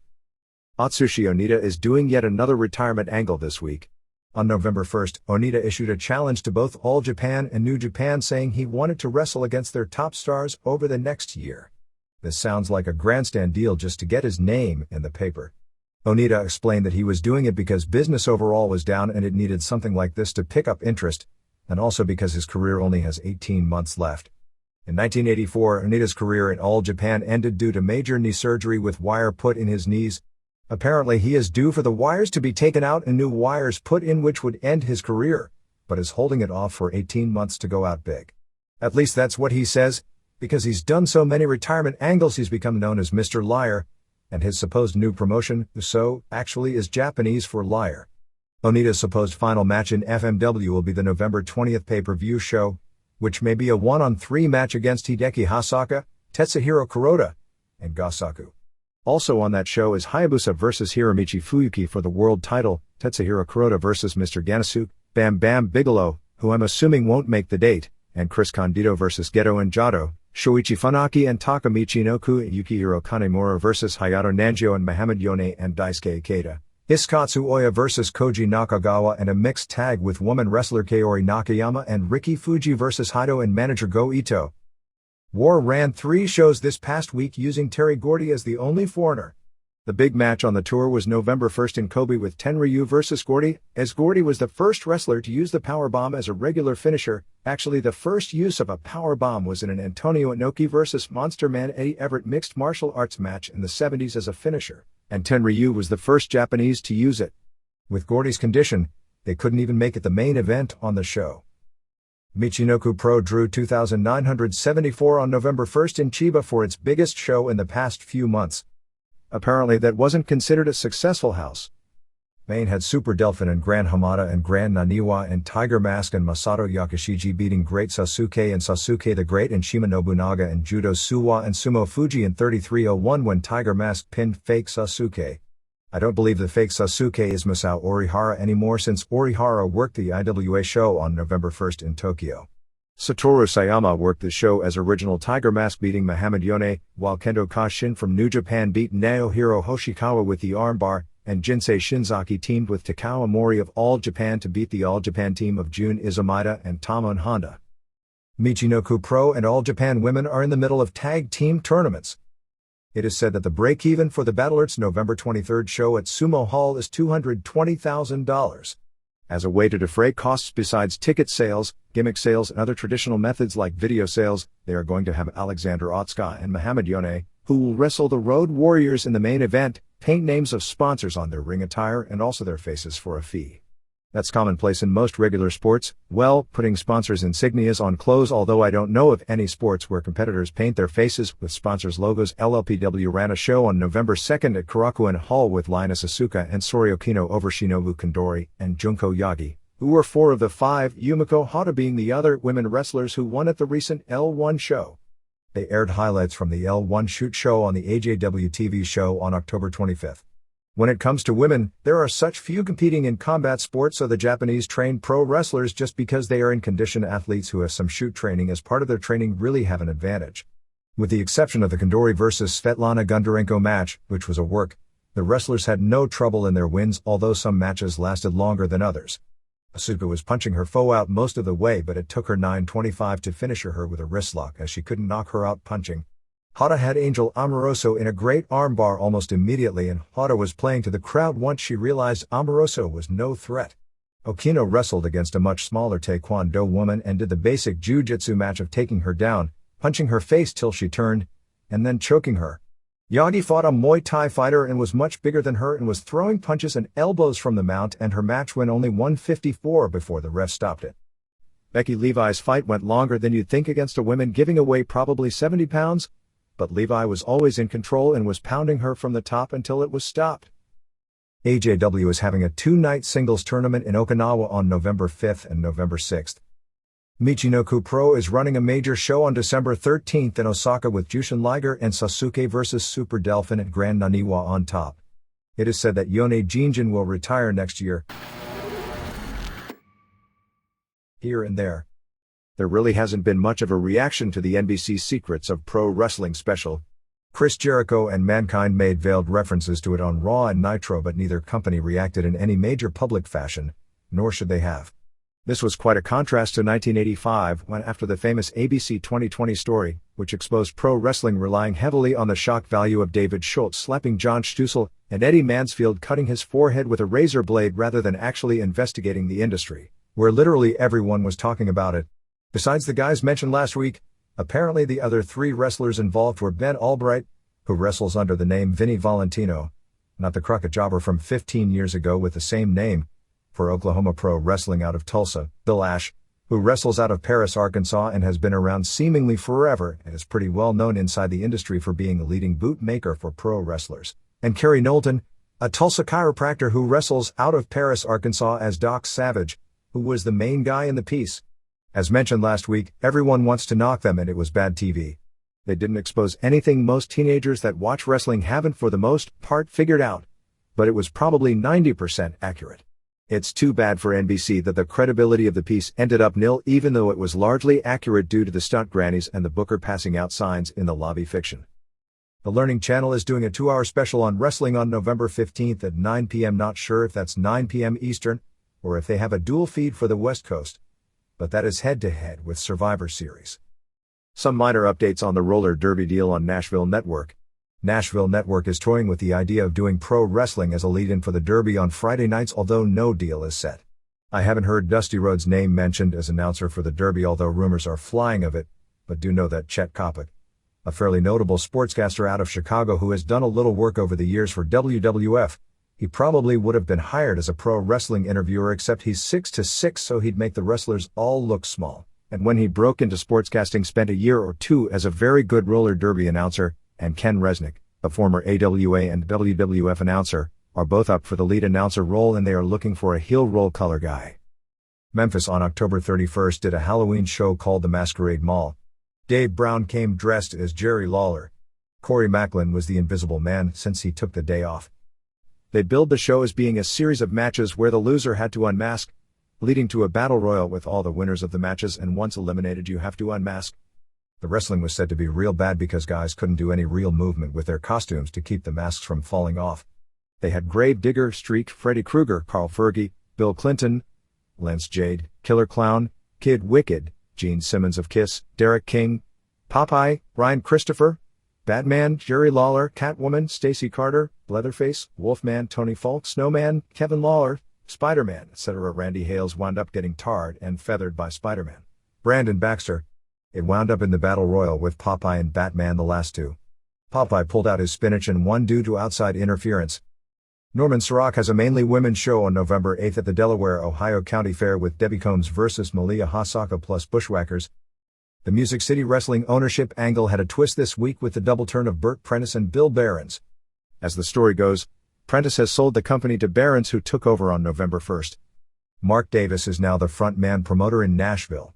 At the October 31st show, Wolfie D and Billy Travis and Brickhouse Brown attacked Stephen Dunn and Reno Riggins, who had been heels up to this point, when they were given a plaque for NWA's Most Improved Tag Team. Colorado Kid saved to set up a six-man. Travis actually didn't work the six-man and was replaced by Ashley Hudson, and apparently there is bad blood within the company about that. During the match, Prentice attacked Dunn and basically returned to his previous guise as a gay manager called Honey Love. Behrens, who had been a heel up to this point, ran in and got destroyed by all the heels. Colorado Kid turned heel with Prentice on Dunn as he clocked the ref. Music City did a 21-match TV taping the night before using a lot of indie guys from the Tennessee area and the Carolinas. IWF on December 6th in Iselin, New Jersey at VFW Hall with a Battle Royal. The Pittsburgh Post-Gazette ran a feature on Bruno Sammartino on October 28th. He called today's pro wrestling an X-rated obscene sleaze show. They talked about him doing commentary for Sal Corrente's USCW out of Washington, Pennsylvania. The reporter had Bruno watch Raw and Nitro, which he never does because he's not interested and also because he doesn't have cable. But he also said, "If I were to tell you that my day was all pure wrestling, I wouldn't be honest with you. Because there were crooked promoters. There were a lot of guys that knew they couldn't even compete with other guys. But to suggest that every match was like that wouldn't be true. There were a lot of tough guys who were tremendous wrestlers." PAPSA ratings on Galavision for October 26th were a 2.0 in Los Angeles, a 1.0 in Chicago and asterisks, which means no discernible rating, in New York, Miami, and San Antonio. Cleveland All Pro Wrestling on November 22nd has the FBI and Ulf Herman. For more info, call 216-671-1253. MMA. Multichannel News did a story on the most recent UFC estimating the buy rate at 0.55 on a universe of 13 million homes, which if those numbers would be correct, and I'm skeptical of them, would be 71,500 buys and a $767,000 gross. I'm skeptical of the number of homes being cleared, as leading into the show we were told a figure of about 8 million, since not all that many cable systems were carrying the event and the total dish universe is exaggerated greatly in all trade magazines. The buy rate itself was a huge increase over the 0.4 that the show has generally been doing over the past year, but no matter how it's being figured, total buys would be way down because so few cable systems carried the show. Some of the reason, maybe even all of the reason for the increased buy rate, is due to the fact that it was mainly available to dish owners, and dish owners by tradition buy pay-per-view shows at a higher rate than viewers with only cable. As a comparison, over a similar universe, ECW has been doing in the 9,000 buy range on dishes, WWF and WCW for regular shows around 30,000 to 40,000, and for the bigger shows even more, and this past UFC did about 23,000, so it's somewhere in the middle.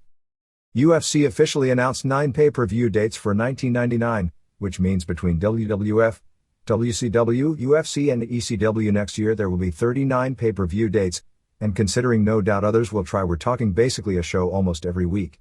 The dates booked are January 15th, March 5th, April 3, scheduled for Japan May 7th, June 18th, July 17th, scheduled for Brazil October 31st, November 19th and December 17th, scheduled for Japan with Mike Tyson signed to fight on January 16th, and UFC wanting to avoid conflicts with the Tyson fight because all the pay-per-view Barker Channel hype will be directed at Tyson and their commercials will be cut back. I wouldn't be surprised to see UFC move its January date. In the past, UFC has changed dates to avoid being near Tyson pay-per-view events. In Brazil over the weekend, Mario Sperry got a tap-out victory via choke over Royler Gracie, the brother of Hickson and Hoyce, to win an absolute weight division jiu-jitsu tournament in 430. Sperry probably had about 60 pounds on Gracie, but this is still the first time a member of the immediate Gracie family has tapped out in competition since the family became legendary in the US with the advent of UFC in 1993. John Peretti was talking to UFC lightweight champion Pat Miletic about making his first title defense on the next pay-per-view against Andres Pederneiras, who was coming off the big win on November 27th over Rumina Sato. That match brings up an interesting note about this genre. Pederneiras won the match by basically kicking a field goal with Sato's head when he was down, which was legal under the Vale Tudo rules of the match. similar to Wanderlei Silva's win a few months back over Mike Van Arsdale. That tactic of kicking a field goal with a guy's head when he's down is illegal in UFC, so one thing besides the fact that upsets happen with frequency due to so many different type of tactics being allowable, but that the winner and loser of a specific fight can also be dependent upon the rules of the fight. Any slight change of rules can change the outcome. Tank Abbott's appearance on the November 18th Super Brawl show in Guam has been cancelled. Abbott pulled out of his match with Lance Gibson, telling promoter T.J. Thompson that he'd been told by Bob Merowitz that if he did the show, that there was a chance that UFC would never use him again. Thompson was furious since he made the deal to get Abbott through David Isaacs, who ran the UFC division for Semaphore Entertainment Group before recently leaving the company, and Merowitz, the CEO, started handling the UFC business affairs. The deal was made before Abbott's recent knockout loss in Brazil. Merowitz claimed he didn't know of such a deal and that Isaacs wouldn't have made the deal without consulting him. This got Thompson even madder since he felt that reaction was insinuating he was lying or making something up. There had been some business relations between the two companies in the past, as Super Brawl footage of Vitor Belfort at one point and most recently of the first Frank Shamrock vs. John LeBay match appeared on the pay-per-view. Thompson had already cut a television commercial and commissioned t-shirts with Abbott on them. Merowitz has since claimed that the reason Abbott couldn't appear was that the Mixed Martial Arts Council headed by Jeff Blatnick mandated a 60-day suspension of any fighter who had been knocked out, and it was in everyone's best interest for Abbott not to fight, which as it turns out is in the long run in everyone's best interest. K1 ran a small show on October 28 in Tokyo before a sellout 4,900 headlined by Stan the Man Longinidis beating Tsuyoshi Nakasato. Andy Hug and Mike Bernardo both scored first-round wins leading to the Grand Prix tournament. 3 former or current pro wrestlers were on the show. Alexander Otskov, with a Marco Ruiz win, replaced former UFC fighter Nick Sanzo and went to a 5-minute draw with Naoyuki Taira. Bart Vale, best known in martial arts for proclaiming a win over Ken Shamrock in a pro wrestling win as a knockout win in a legit match and making a rep for himself, who has to be close to 50 by now, was knocked out in 2:09 by Nobuaki Tsunoda, and Mitsuya Nagai, formerly of Rings, was knocked out in the first round by a giant from South Africa. K1 closed a deal for the Grand Prix on December 13 to air on television in China. Kazuyoshi Ishii returned from China and he's interested in breaking Chinese into K1 for drawing cards, figuring there are huge cities in that country, and if he can create a native star, he could do incredible business. Igor Zinoviev, who works as a bouncer at Scores, has expressed interest in getting into pro wrestling full-time. Actually, many of the former UFC fighters are training with the idea of doing pro wrestling, including Mark Coleman, Chemo, and Mark Kerr. ECW. Paul Heyman spoke with Vader during the week. The subject of working the pay-per-view, the role would have been as Tommy Dreamer's mystery partner, came up. Vader turned it down, saying that he brought it up to Stan Hansen, who thought it wouldn't be a good idea politically for Japan. Vader and Heyman have spoken about doing occasional appearances for the company in 1999 as a recurring character. Due to Japan and Vader's desire to work a lighter schedule, they were talking along with lines of 10 to 15 total appearances for the year. Masato Tanaka will return to Japan in December, but is scheduled to come back from January through June. Frank Shamrock was at the ECW event in New Orleans to hear out Paul Heyman on a potential involvement. As a press time, no deal was reached. ECW will be appearing on Bravo in England from 10 to 10:30 p.m. Monday through Friday. Magic Man from Michinoku Pro Wrestling, Jack Shin, worked last week on the ECW show in Altoona, Pennsylvania as a member of the FBI just in the corner. WCW. Nitro on November 2nd in Fort Lauderdale drew a sellout 15,727, 14,222 paying $346,364. It was a bad ratings show because it lacked the star power, but it was better than most Nitros have been, probably for the same reason. Alex Wright pinned Norman Smiley in 4:35 with the neckbreaker. It was the best Smiley has looked in WCW and a good match. Disco Inferno pinned Kaz Hayashi with the Macarena piledriver, hilarious, in 4:38. Hayashi rocks. Sonny Wanu distracted Hayashi. Gene Okerlund interviewed Booker T, who now claims that the guy who injured him 2 months ago was Scott Hall and challenged him to a match. David Finlay pinned Scott Putski with a tombstone piledriver in 3:57. Raven did an interview and was browbeaten by Canyon. Ernest Miller pinned Scott Armstrong in 28 seconds with the kick. Steve Armstrong ran in and was pounding on Miller, but he wound up distracted by Wanu and getting kicked. Miller talked about beating up the entire family and challenged the Bullet. One who is terrible but Miller is getting pretty entertaining as a heel. Wrath pinned Kendall Windham in 146 with the meltdown. Ever notice that no matter who Windham wrestles, the matches are always terrible? Okerlund interviewed Bret Hart, who said he pulled a groin and couldn't wrestle Lex Luger in the main event. Luger came out and attacked Hart and put him in the rack. Later in the show they were showing the trainer wrapping up Hart. They showed clips of the Hogan-Flair retirement match from 1994 until the Horsemen came out to end the tape. Arn Anderson did a very good interview, and then Flair did some cliches and really didn't say a hell of a lot. They need to do something major with these guys because they were so hot 6 weeks ago and have lost almost all their steam. Scott Norton destroyed Van Hammer with a powerbomb in 159.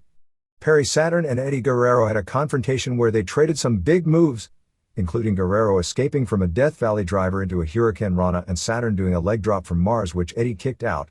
Now, this wasn't a match but a brawl, but Saturn still went for covers and the ref counted and Guerrero was kicking out. The LWO all ran in and were beating on Saturn. Conan showed up and broke it up. Conan told the LWO that Eddie was using them like Raven used the flock. Conan then left with Alex Rodriguez. Marcus Bagwell and Scott Steiner came out and they chased J.J. Dillon all over the place. They went to a commercial. This was a mess. Psicosis pinned Rey Mysterio Jr. in 8:36 with a powerbomb off the top rope after Rey was distracted by the LWO. Slow-paced and crowd was kind of dead. Some really good moves and they did nothing wrong, just worked too slow of a pace. Chris Jericho did an interview wearing a Goldberg t-shirt. He was putting over Goldberg and talking about how he also used to be a football player. Great interview. Dean Malenko beat Raven with the cloverleaf in 6:13. Raven's t-shirt said Sandman on the back. No heat but the work was solid. Lodi came out but Steve McMichael chased him away. Kenyon came out, which brought out Benoit. The camera completely missed Raven tap out since it was on outside stuff and the announcers never even made the finish clear. Hart ran out, not acting like he had a pulled groin or bad back, and destroyed Benoit with a chicken wing before Giant pulled him off. Jericho drew Billy Kidman in 8:33. You know, the TV title time limit expired. It wasn't as good early as you'd think, but the last 2 minutes were real good with the near falls. Have you ever noticed how time limit draws are so much less exciting now as they were 10 years ago when they would let you know time was running out and fans would be into all the near falls and the bell would ring and everyone would be gasping because of the build to the finish? Now the bell rings and everyone groans like they've been screwed. They tried the Bagwell and Steiner deal. For attacking JJ, Bagwell was fined $50,000 and Scott fined $100,000. Do you realize not one fan in the world believes that crap? Scott went on a major roid rage calling Roddy Piper a queer. They beat up Kenny Chaos like he was a jobber and put him in the camel clutch. Oh, he is a jobber. So what's he doing with the tag belt? And of all the guys in the company to elevate, why him? Booker T beat Hall via DQ in 7:15. Hall had his working shoes on, as this was his best match in WCW in a long time. T came off the top with the missile dropkick but Hall put ref Billy Silverman in his path. Charles Robinson then ran in and called for the DQ. Finally Luger beat Giant by the same run-in DQ finish we always see in 7:59. Giant's gut gets noticeably bigger by the week. Michael Buffer announced him at 7-1, 532. The announcers then kept saying he was 7-4 and 550. Nobody pays attention to anyone in this company. Match was as boring as you'd think. Bret interfered and Goldberg made the save. As Goldberg went to spear Bret, he moved and he ended up spearing Luger as the show went off the air. Mysterio Jr. vs. Hayashi was scheduled for October 26 Nitro but was cancelled at the last minute to give more time for the Horace Boulder segments. You can imagine the heat over that internally. Thunder on October 29 drew a 3.64 rating and 5.7 share, which is basically about average for the show. Jim Neidhart was definitely fired. Don't know what the status of Davey Boy Smith is other than he walked out at the October 22nd tapings in Albuquerque and hasn't been back. Steve McMichael also missed some of the Texas house shows after no showing Nitro on October 26th, but was back on November 2nd. Everyone in the company is said to personally like McMichael, but recognize with his shortcomings that he shouldn't be in the spot he is. The betting line is still strong that Giant is headed to WWF. There's a lot of talk that one or two other major names may be headed there at the same time he goes and that this all may become official within a few weeks. Eric Bischoff doesn't want to do anything with the guys whose contracts are up over the next year unless they re-sign. He is giving Chris Jericho time and giving Eddie Guerrero and Chris Benoit roles.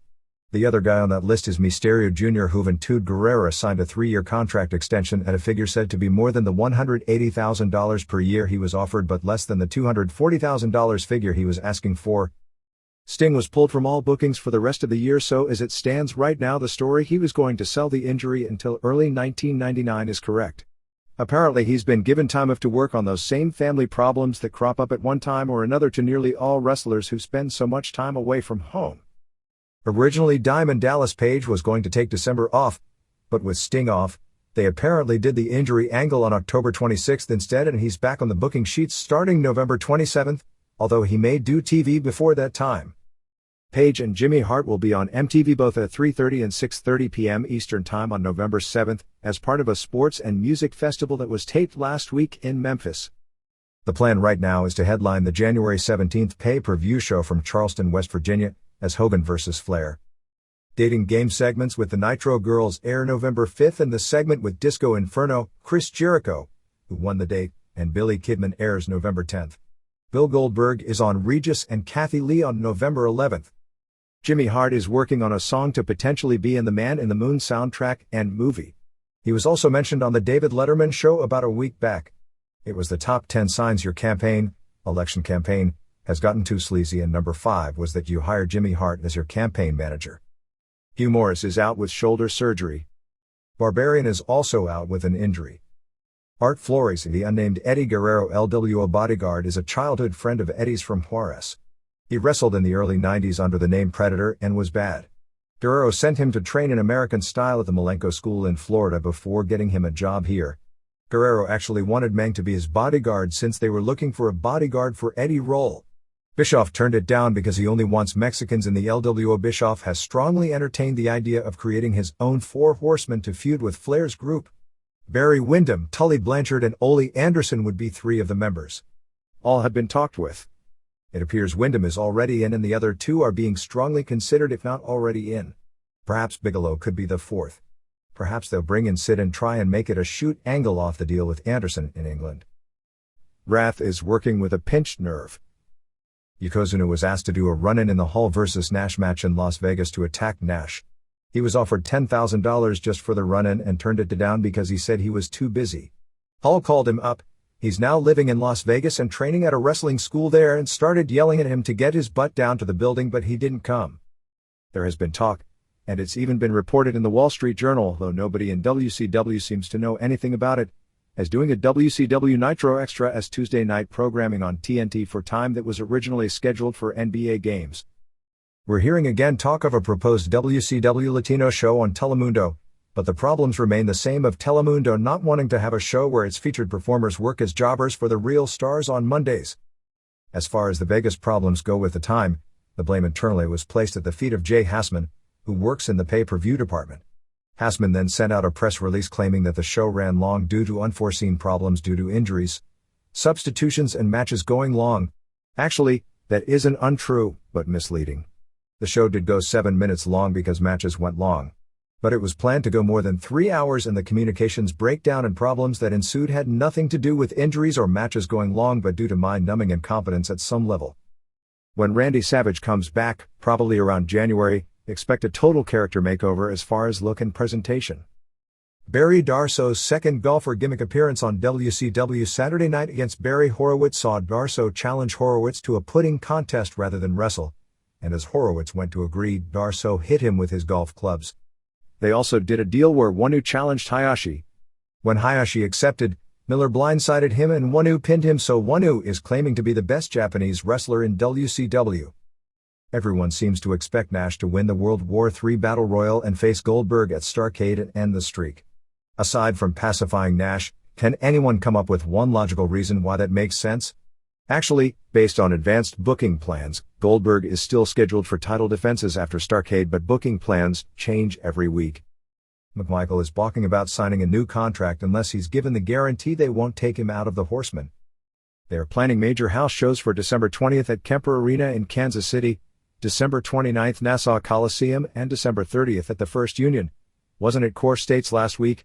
Spectrum in Philadelphia, all with Goldberg vs. Flair, I don't like that mix for a number of reasons, although I'm sure the idea behind it is for Flair to carry Goldberg and help teach him and groom him for longer matches, and in that regard it makes sense, but it doesn't stir the traditional emotion you'd expect from a main event match, although nowadays business has changed to where it's the package and not the match anyway, unless it's pay-per-view. For the title on top, plus Page vs. Hart for the US belt, Nash vs. Giant, Lex and Rick Steiner vs. Hall and Scott Steiner, Booker T vs. Kurt Hennig, Benoit and Malenko vs. Eddie Guerrero and Jericho, Conan vs. Stevie Ray and Saturn vs. Finlay. For whatever this is worth, Flair's agreement his lawyers made with WCW specified that his first match back would be at Starrcade against Bischoff, and there may be problems regarding the Kansas City date because that's contrary to the agreement. Also, for whatever this is worth, Flair's case to get his agreement nullified and ruled not a binding contract comes up in December. Goldberg has had recent articles in the Baltimore Sun and Jewish Exponent largely around the idea of him being this kick-ass Jewish monster. Merchandise in Las Vegas for Havoc was $121,651, which was a whopping $11.41 per head. Weekend house shows saw October 30th in Lubbock drew 7,787, paying $134,060. October 31st in Midland drew 5,182, paying $98,030, and November 1st in San Angelo drew 5,702, paying $102,080. We didn't get merchandise figures for last week, so from the period of October 22nd through November 2nd, not including the pay-per-view show, total merchandise was $442,267 or $7.11 per head. WCW Saturday Night on October 31st did a 1.9 rating. WWF bracketing for the WWF title tourney are Undertaker and Kane both getting first-round buys and meeting in the second round. Other first round has Triple H vs. X, supposed to be Rock, but Vince pulled him out in a TV angle, although he may wind up back in this slot, and Goldust vs. Ken Shamrock in one bracket. The other bracket has Mankind vs. X, Jeff Jarrett vs. Al Snow, X-Pac vs. Steven Regal, and Steve Austin vs. Big Boss Man. At press time, the Kiel Center had sold out with 16,881, paying $436,935. The December 6th Capital Carnage England pay-per-view card has been changed to Austin vs. Undertaker vs. Mankind vs. Kane with Boss Man as ref, Rock vs. Triple H, Shamrock vs. Steve Blackman for IC title, X-Pac vs. Regal for European title, Outlaws vs. Mark Henry and D'Lo Brown for tag titles, Jacqueline vs. Sable for women's title, and Val Venus vs. Goldust. Raw on November 2nd sold out Houston with 12,590, paying $238,277. We don't have details on anything but the live show. It opened with Shane McMahon saying his father wasn't around, that he was in charge, and that Steve Austin would get a title shot at the November 16th Raw. Vince then showed up in a limo and gave an overly strong heel interview. Vince said that the people would probably cheer if he were to die. Everyone popped big. That was well beyond sick. He got super heel heat. He fired Shane from his position as an officer in the company and said he could be rehired as a lowly referee, and if he didn't do that job well, he could go back to the ring crew. It appears that Vince and the company recognized Shane was going to be hated as a kid-handed power because he was the son of the owner, so they are attempting to portray him as the only one with the balls to stand up to his father, as siding and being endorsed by Austin, and as starting from the bottom and have to work his way into power and having the fans watch him climb. He teased that before the end of the show, someone would pay hard times. He also said that Shane was nothing like him, but instead he was just like his mother, and said it really derogatorily. Apparently Linda McMahon will make her TV wrestling debut soon. Throughout the show they showed clips of Vince yelling at everyone in sight, and the tease was who would be the person to pay hard times in the cage at the end of the show. Vince was really great as a heel after a few weeks of ridiculous overacting, but he's still badly overexposed. DX, Outlaws and X-Pac, NC Brood, Gangrel and Edge and Christian. In 420 when Kane came in and chokeslammed Edge and X-Pac. Billy had lipstick on his face and his belly. They did absolutely nothing to tease dissension, so the idea of Billy going heel has been dropped. Apparently Billy didn't like it. My impression at this point is the combination of the Outlaws as an attraction is far greater than the sum of their parts. Road Dogg was wearing a t-shirt that read "Look Ma, no curse," in reference to his brothers who never win in WCW, and a Dog 420, which is a pot-smoking reference.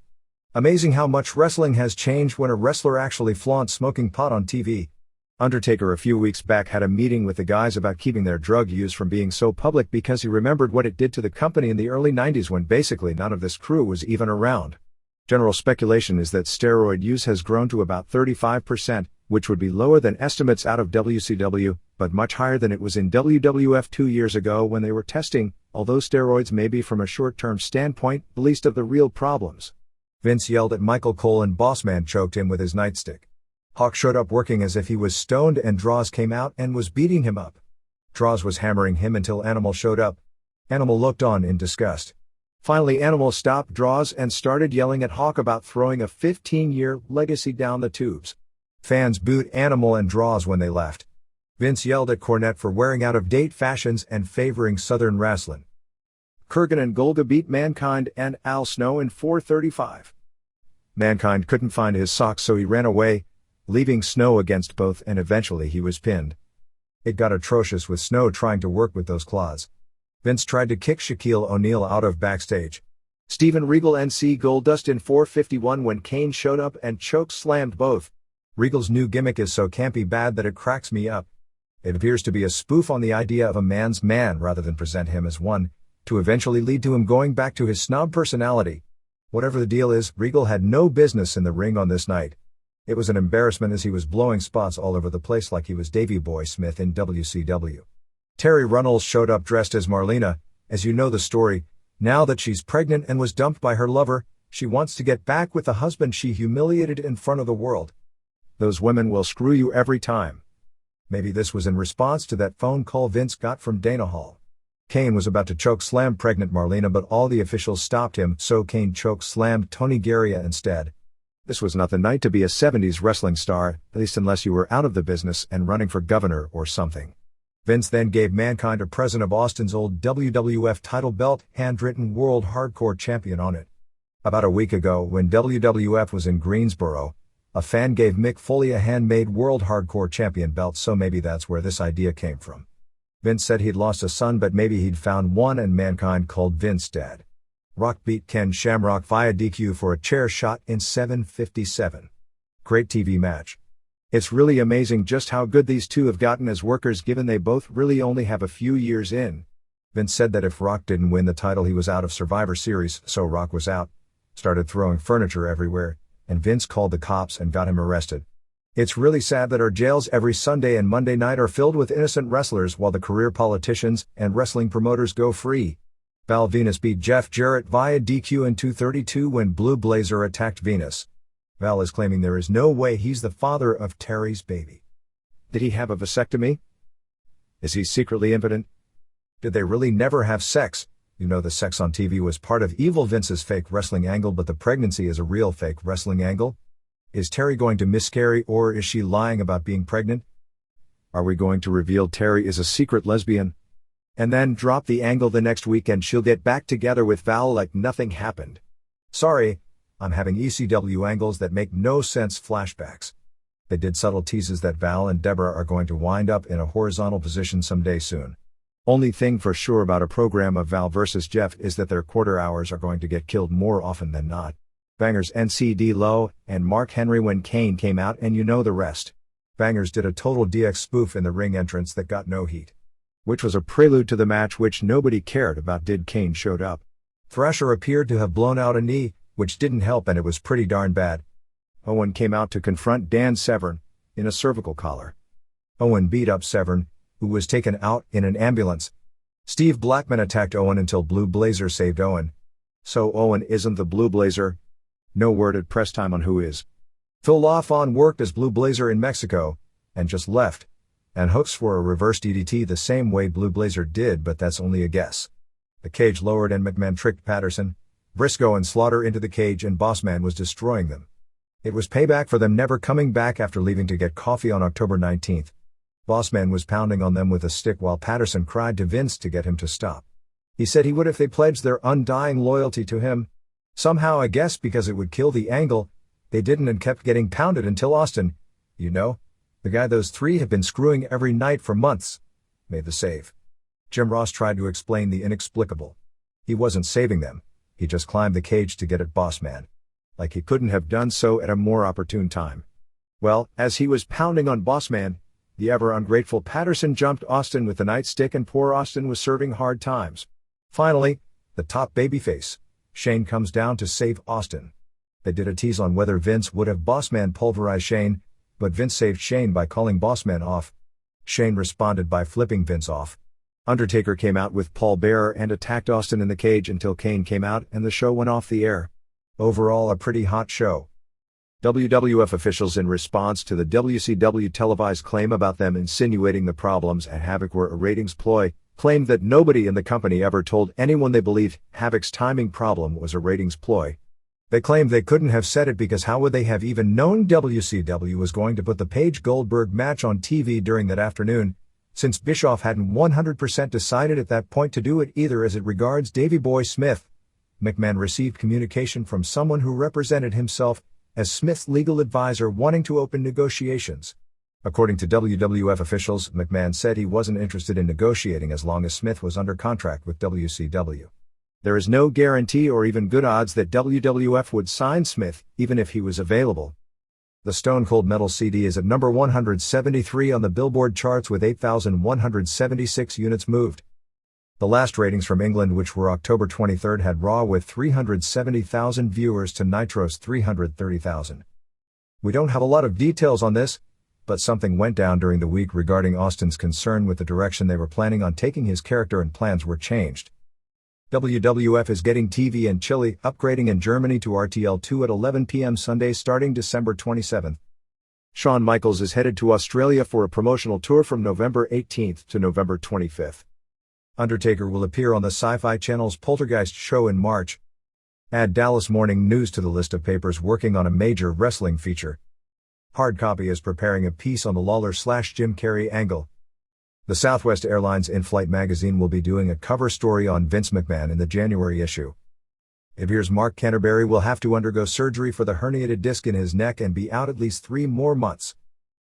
Man Mars will be sponsoring WrestleMania.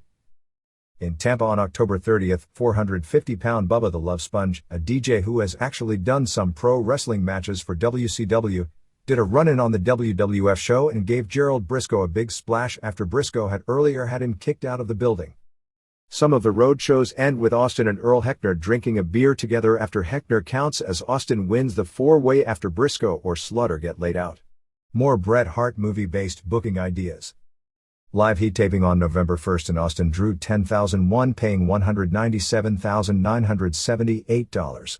They also did some taping for Super Astro's debut show and also for Shotgun. The Astros show, which I believe starts on Univision on November 15th, is hosted by Carlos Cabrera, Hugo Savinovich, Max Mini unmasked as a comedy figure, and some Latino babe.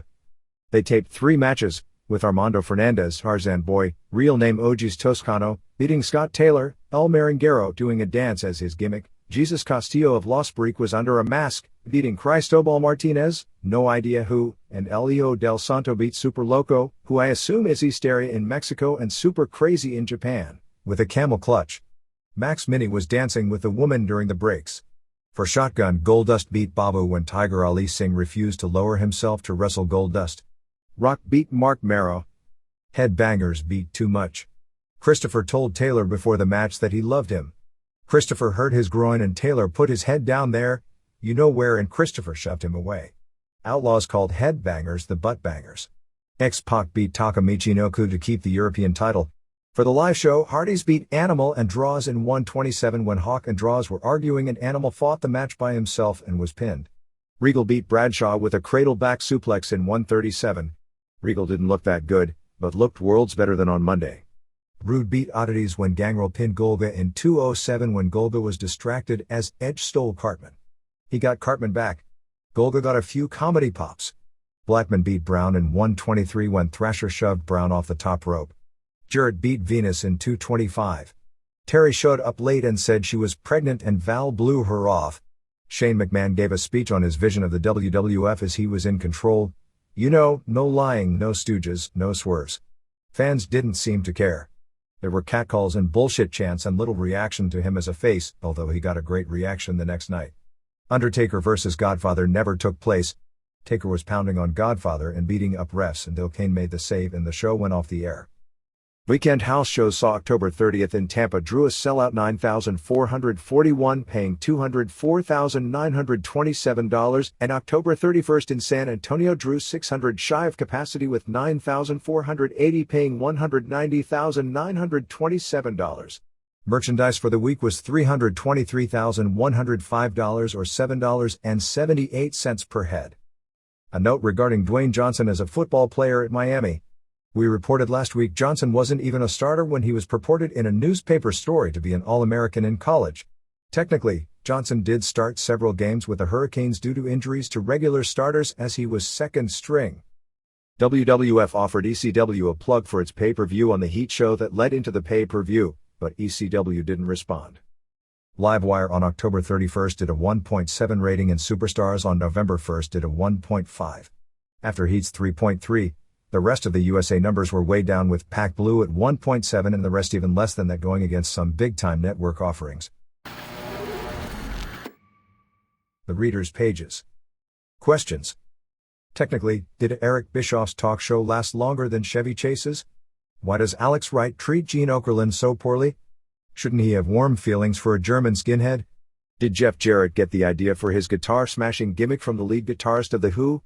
It must be, because every time Jarrett walks into an arena, thousands of fans say to each other, "Why was there such excitement over which top movie star would appear on Nitro when all-time cinematic legends like Terry Santa with Muscles Hogan, Roddy Hell comes to Frogtown Piper, Kevin Teenage Mutant Ninja Turtles 2, The Secret of the Ooze Nash and Marcus return to Savage Beach Bagwell are there taking a rare break from Tinseltown each and every week?"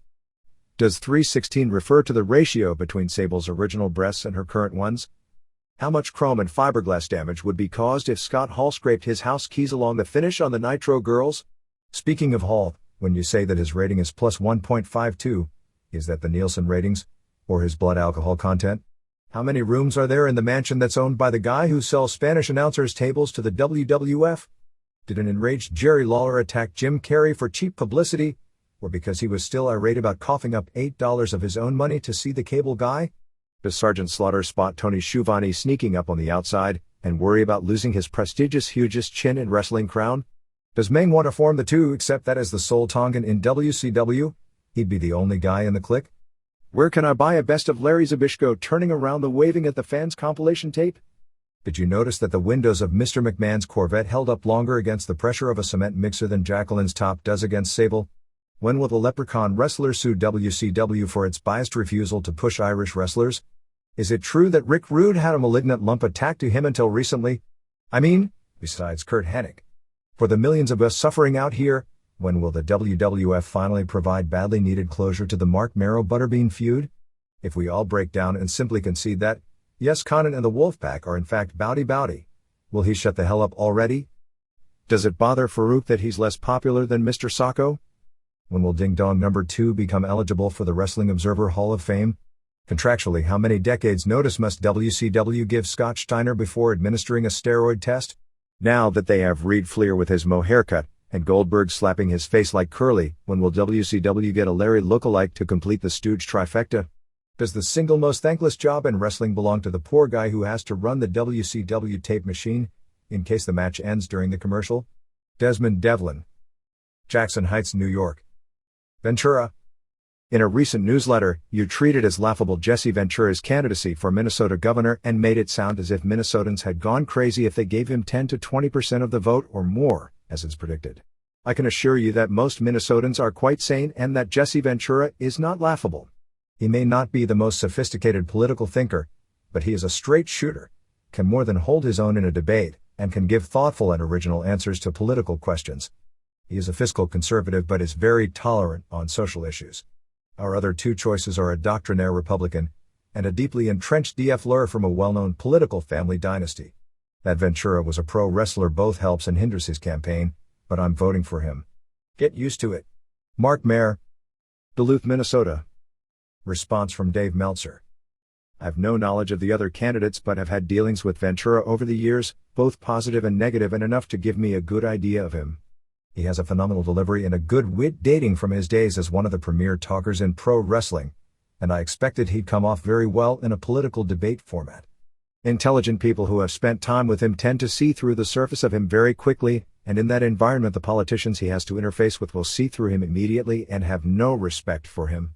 He shoots from the hip and has an incredibly high opinion of himself, which is neither good nor bad. But he's not a deep thinker and doesn't think things out before he speaks or reaches conclusions. Because of his background in Hollywood and wrestling, he has a tendency to be suspicious of things, but he also assumes things are cons that aren't and thinks every single thing in the world is politically motivated. He's like a lot of people who have spent their lives in pro wrestling, looking for the con game when often there is no game. That quality has two sides to it because people like that aren't easily duped by some things, but in not being easily duped, they sometimes dupe themselves. He really doesn't care about making enemies, even if they are powerful ones, and I admire the quality in him because it was very unique in pro wrestling when he was part of the industry. But it's also not a good quality for a governor. He has a hard time with people who disagree with his viewpoint, and that's going to work against him, and with people who criticize him, and as governor, he's in for constant criticism and people waiting to eat him alive if he should falter, and with his inexperience in politics at this level, he's going to make beginner's mistakes. When he gets into a fight, he fights to win even if the odds in front of him look to be against him, like in this election, and in starting out as a pro wrestler and actually making himself a viable radio personality and political candidate, which is a good quality for a person and a governor. But just as an example, in his job as a wrestling announcer, he was very content to let his great delivery and wit carry him and not care about changing and updating in an always changing industry. He was the color commentator everyone patterned themselves after in the 80s, but a few years later, he was already woefully out